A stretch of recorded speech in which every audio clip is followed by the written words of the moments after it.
This episode of The Rest is Football is powered by Saily, the app that stops your holiday turning into a tech nightmare. Let me ask you this, lads. Have you ever been caught out by dodgy public Wi-Fi? Yes, I have. I was in Dubai recently in shopping mall somewhere. I got asked if I wanted to log on to the Wi-Fi, and I thought, it feels a bit dodgy. I don't like this. So, yeah, I have, yeah. A bit sketchy, isn't it? And I don't trust the security. It's a hacker's dream, that, isn't it? Yeah, it really is. So whether you're streaming the match or sorting a cab, do it with Saily's safe and secure internet connection, not mystery Wi-Fi. And the best bit, you'll save money too by avoiding roaming fees.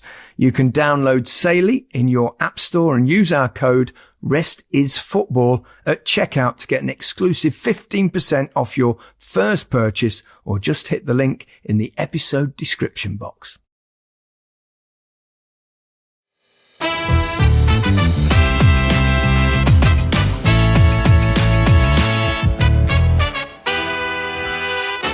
Hello and welcome to the Rest is Football question and answer episode with Micah Richards, Alan Shearer and me, Gary Lineker. Thanks once again for sending your questions in. We've got lots of them, so we'll do our best to answer as many as we can.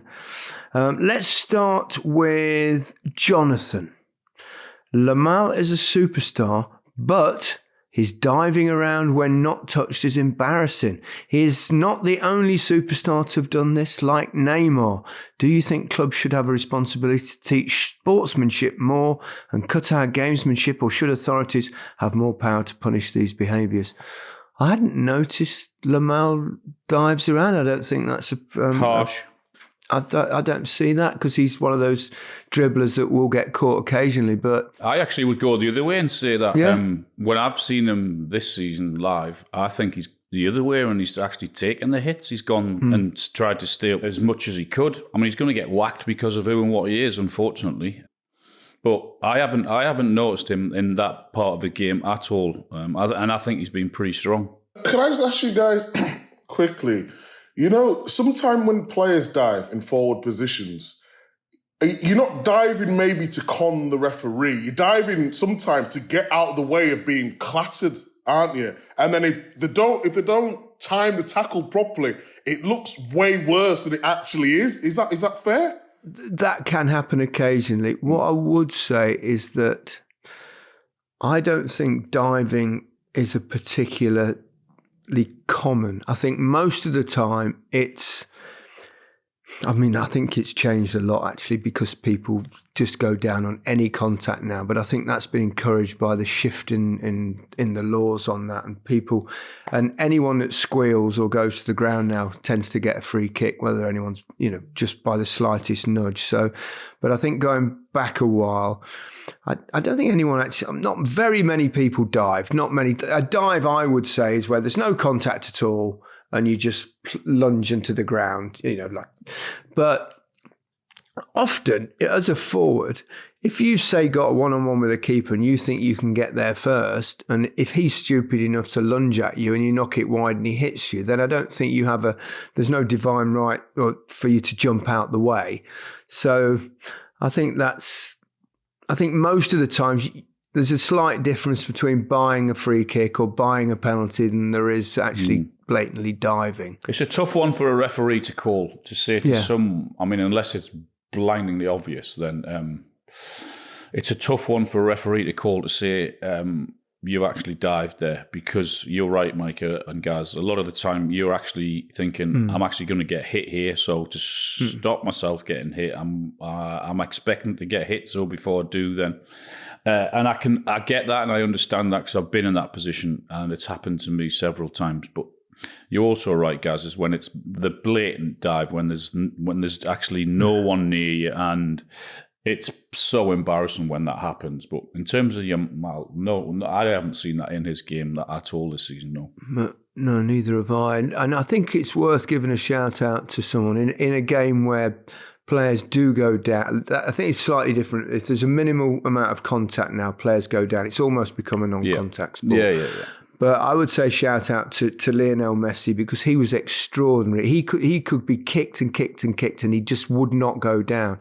And I think a lot of players could learn from him, not just in terms of how bloody good he is, but that honesty that he always had. And people, you'd see sometimes he'd wriggle out of things where he's being bashed and he'd get up and carry on.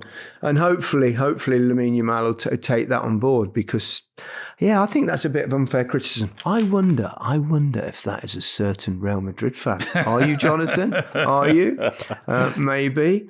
Noah, should players like Donnarumma and Hakimi get recognition for the Balandor, or I feel like they deserve it as much as anyone?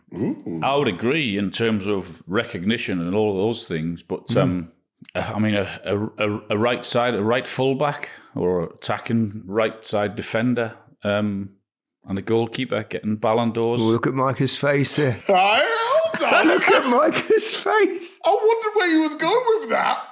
I mean, Carlos Alberto, Cafu, Roberto Carlos, Trent Alexander-Arnold. I mean, the game's evolved now, Alan. It's not all about strikers all the time. A bloody right back getting Ballon d'Or. And a goalkeeper. It's a team game. But having said that, when I've seen again those two following around the Champions League this season, particularly in the later stages with Donnarumma, some incredible saves, and Hakimi, oh my God, it's amazing. His energy. Well, they definitely wouldn't still be in the tournament without Donnarumma. That's for sure, because he's been quite extraordinary, particularly the ties at Anfield, and of course. That second leg again, those early saves he made against Arsenal. But it's daft asking us, Alan and myself. We're always going to go for you want to... Ask the boring fullback instead, go on. Were you a fullback? Ask the boring fullback instead what he thinks. Go on. I was just a defender, mate. All right, ask the boring defender what he thinks then. I played left back, right back, centre half, mate. I could adapt. That's what I could do. Not just a number 9 like you, Alan. I love it. Yeah, like you, Alan. Not a winger like me as well. Here's one for me from Kyle B. Ooh. Gary, how difficult was the unfiltered questions interview you did on ITV? I don't know whether you saw it. Did you? The assembly? Oh, no, I didn't see it. I saw some of the clips. Explain it. What happened? Go on. No, you just interviewed by lots of mostly young people who like autism never heard and of you things before. like that. And it was, they could ask whatever they wanted. And I think the first question was, Gary, you shit yourself, didn't you? I love it. And actually, it was quite an experience, but it was difficult because some of the questions came out of all sorts of different places, and but it was quite a good experience. What was your response to that? Yes, I did. Yeah. Well, you've got to be honest. I tried to answer every question, but some of them were, let's say, a tad tricky. But it was great. But it's probably the one interview show that I've ever done where you honestly thought, crikey, what's next? The questions were so random. But, are you going to do any more of that sort of stuff when you leave Match of the Day, guys? Or well, no, I think post World Cup final next year, I don't think you'll see me doing much telly. I mean, I might appear on a guest show or something like that, but certainly not. I don't think football-wise and going doing that anymore. I just want to go and watch football and enjoy it. And you know we need to get you. We need to get you a partner. That's what we need. What? I've got a business partner. He's Well, Turban. I He's Jack and was Tony. going to say Mrs., but you can't. You know, I'm being politically correct now. A partner, you know. He's got a partner. He's got Filbert, his dog. That's enough. Absolutely. Loyal to the end, that boy. Lovely lad. And another, you've only got one more match of the day. You know that? Of course I know that. Oh, my God. One more match of the day. Are you in on the final match of the day, And Micah? who are the pundits on that show? You boys. Sorcery! Yes. Miss it for the world. No, I did my last Saturday night at the weekend. Yeah? Because obviously the final day of the season's played on a Sunday. Sunday, yeah. So, yeah, the last one. Yeah. Cool. Last time I'm going to have that journey back at midnight. So I won't miss that part of it. But I'll miss you boys. Although I actually see so much of you anyway now. It's not going to make any difference. Yeah, not long to go. Paul T, which keeper that you've played with would you say was the best at saving penalties? Ooh. Well, I played with Peter Shilton for England. He didn't save any of them, did he? David Seaman with me did. Love him, though I do. Yeah. A great goalkeeper though he was. David Seaman, what was this one? His penalty shootout against Spain, yeah, Spain, 96, yeah. That's a good question. Yeah. I'm trying to think now. Maybe Kasper Schmeichel, he was really good at pens. Kasper's brilliant at pens. Really, really good. Yeah. He does all the housery online as well when he was younger. But yeah, his agility is really good. I'll probably say Kasper on this one. I can't think of a game where I had a goalkeeper save a penalty on our team. Trying to think. My memory's awful, as you know. Have we took your meds?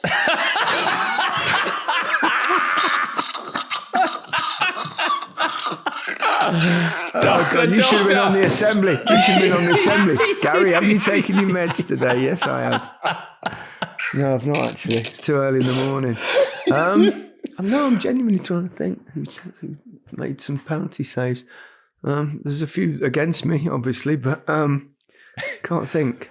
Mark Warrington would have saved a couple in my Leicester days. I'm just going to give Wally a mention anyway because I like him. Can't remember whether he saved any penalties or not. I have a little chuckle, lads. Have you taken your meds?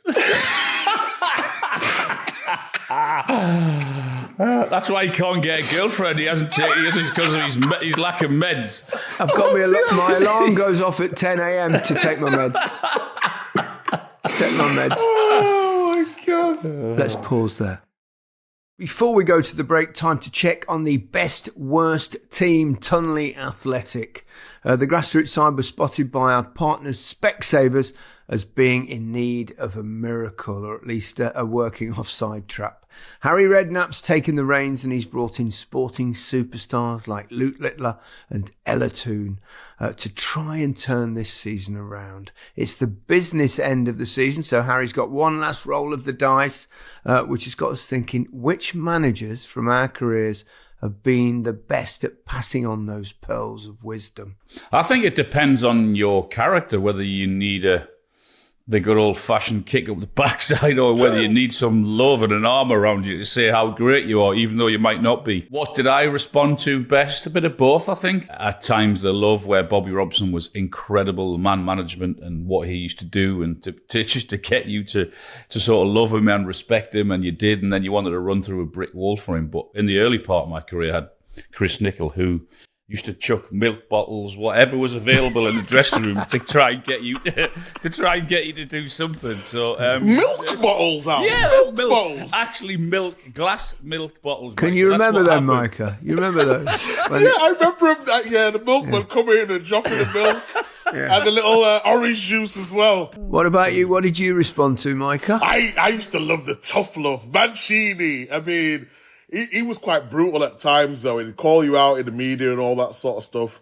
One time he called me, and I won't say the name, but he called me basically glass. He said I was fragile and I'd just come back from a 9-month injury. And I was like, boss, you don't need to do that to me. Come on. But I had a really good relationship with him off the field. It was weird. When I got the loving, I would say, from the likes of a Stuart Pearce or a Sven, I think it got to my head a little bit, you know. I started believing my own hype. Really? You do surprise me. I started down tools in, you know. So I needed that tough love, and Mancini was great for that. What about you guys? Come on. I'm going to say someone that Alan and myself both knew very well, Terry Venables. Yeah. Terry was great, and he was a brilliant coach. His team talks were always really good, and he was another one of those managers that was not just tactically really, really smart, but you would run through a brick wall for him. You agree with that, wouldn't you, Alan? What's it? Why did they call him El-Tel? Was it El-Tel? It's because he went to Barcelona. He got the job there, and obviously the English press, being the English press, And he was always Tell to his mates. You know, all right, Tell Cockney money. So the fluent speaking English newspapers put L on the front of it. L Tell. What about McLaren? I had McLaren as well at England. He gave me my debut. A shout out to McLaren, but he was talking about adding the L on. You remember his accent when he went over to 20? Oh, that was marvellous. I loved it. I loved it. Your football. I can't do it either. While we're on this subject of great leaders, what about your manager? What about your managerial career, Alan? Leaders. How did Alan Shearer. How did I know where this was going? Are you on about being leader of England and captain, or are you on about the management side of things? Well, no, this is Harry Redknapp with, isn't it? Okay, with the best worst team ever. How long have we got? 5 or 6 seconds? 8 games. That's how long we've got. That means we'll be relegated again then. What it made me do is respect and understand how tough the job is, because you're dealing with all sorts of personalities, and somehow you've just got to get the best out of them. So it's an incredibly tough job, and it didn't end that well before one of you says that. So yeah, let's move on, shall we? Is that why you're so soft on managers? You hammer players, you hammer the staff, but managers, you're so nice to them. Is that because you've been in that position? Honestly, that's what it taught me, is that how blooming difficult the job is, because you've got to be basically an understanding person and personality to get the best out of 20 or 25 players, even the youth players. You've got to somehow get them as well. So, Alan Shearer, understanding, they don't go together, do they? That was inspired by Specsavers' best worst team, the grassroots side, getting put through their paces by sporting legends. It's all on YouTube. Just search Specsavers' best worst team. Time for us to take a quick break. We'll be back in a moment. Welcome back to the Rest is Football question and answer episode. I've taken my meds at the interval, so hopefully we'll get through the rest of the show. Rory Walker. Hi, gang. Arsene Wenger has today said that Europa League winners should not automatically qualify for the Champions League. Do you agree with him? Thank you. Now, let me just think about this for a minute. Arsene Wenger managed who? Arsenal. Yep. Who's going to go into the Champions League if they win the Europa League final? Oh, Tottenham. Oh. No, it's one of those, isn't it? I mean, I think it's only been highlighted because Spurs and Man United have been so bad. Yes, of course. In the league. I don't think we'd be speaking about it. I mean, that's the reward for winning it, you know? Yeah. It's not like they've just thrown it in at the last minute, is it? It's been like that for a few years. Exactly. It doesn't sit with me well, though, that you can be so bad in the league and then win a trophy and get Champions League. It's supposed to be the consistency throughout the seasons, isn't it? But rules are rules. I don't think we should start debating that now. We knew what it's been. It's been like that for a while, and, you just roll with it. That competition's sort of different this year because of the teams that have dropped out of the Champions League. Normally go into the Europa League. That's which right. Makes it harder to win. I think the standard in that competition's probably not been as high as it has been.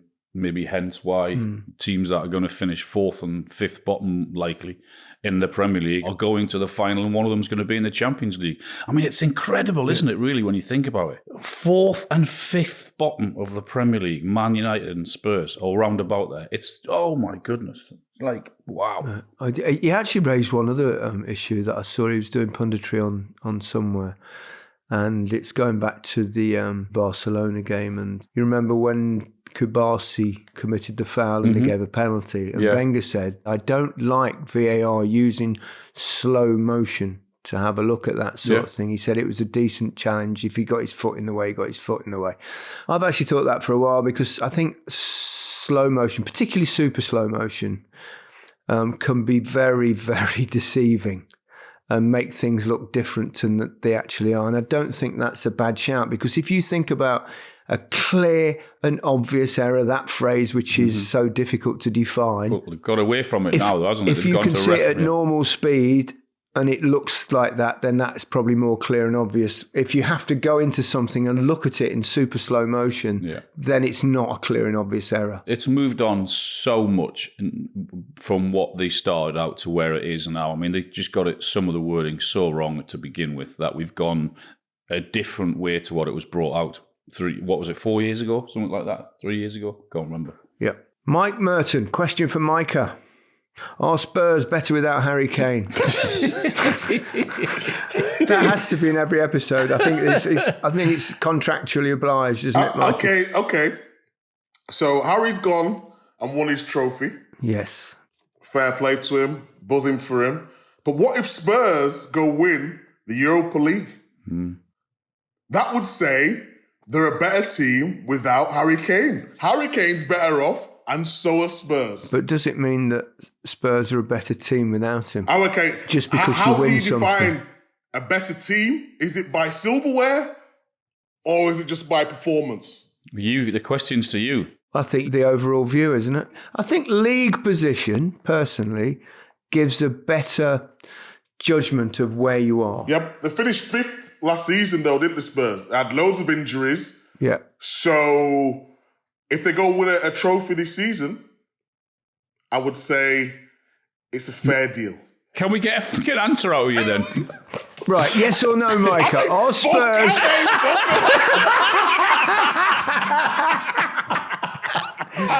He's got it. There we go, we got it. It's only ever been a bit of fun, this. Only ever been a bit of fun. So, brilliant.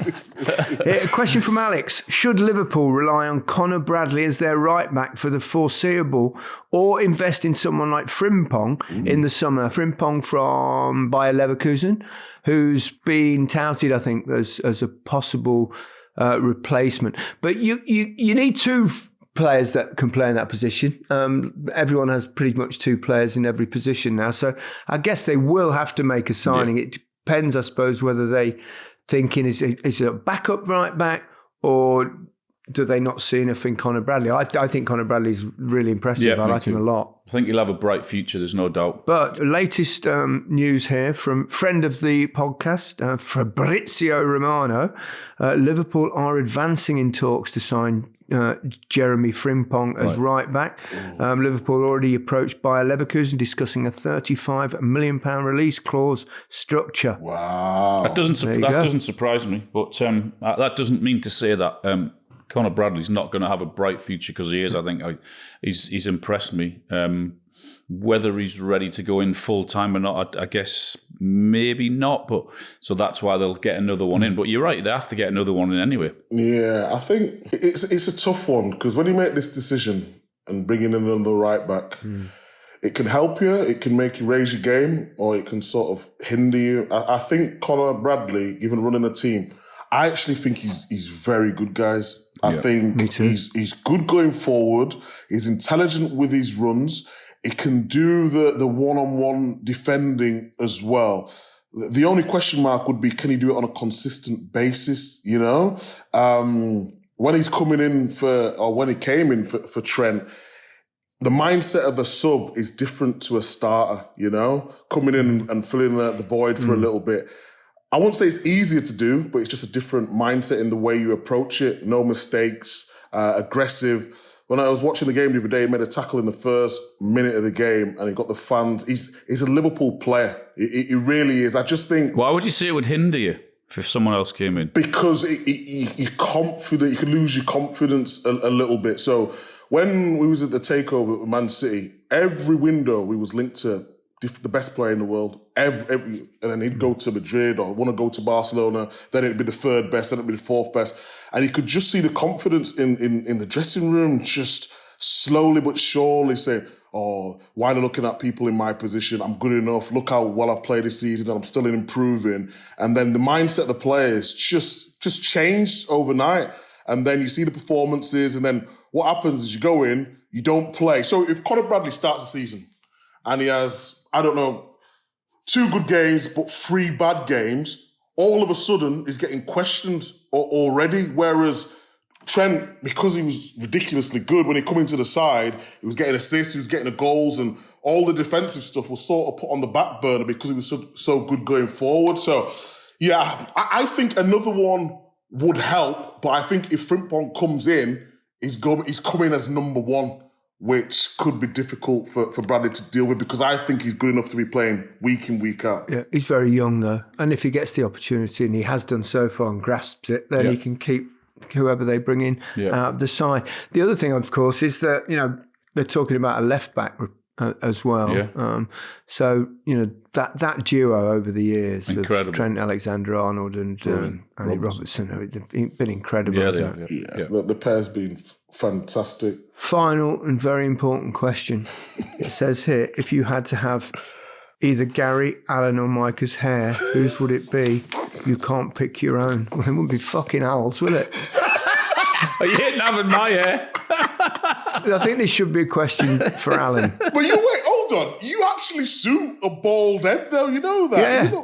It actually looks really good. I'd like to see him with your hair, though, Micah. Yeah, with a bit of afro, with the curls and whatnot. Yeah, Beautiful. that would be interesting. Is that yours is stupidly hard to look after, though. You get it cut every other day, don't you?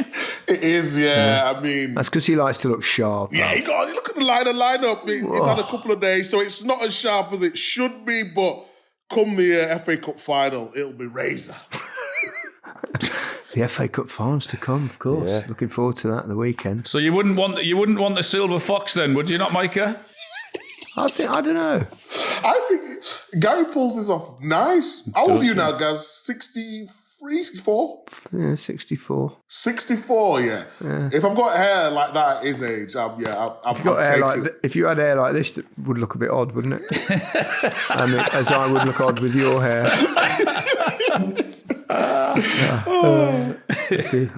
All part of the fun. Right, let's get a haircut. I'll be back on Friday with an in-depth interview with Duncan Ferguson, which I tell you is pretty deep and incredibly enjoyable as well. Lots of fun and some incredible stories in there as well. Does that mean we get a day off, me and Al? Another day off. I did the interview last week. Al, you played with Big Dunk, didn't you? Great lad, fantastic player when he was fit, and I bet there's some amazing stories in there. But he is honestly, really a nice guy. He goes quite in depth of his experience when he went to prison, and wow, it's just wow. So. Tune in for that one. A lot about his football career as well, of course. Goodbye from me.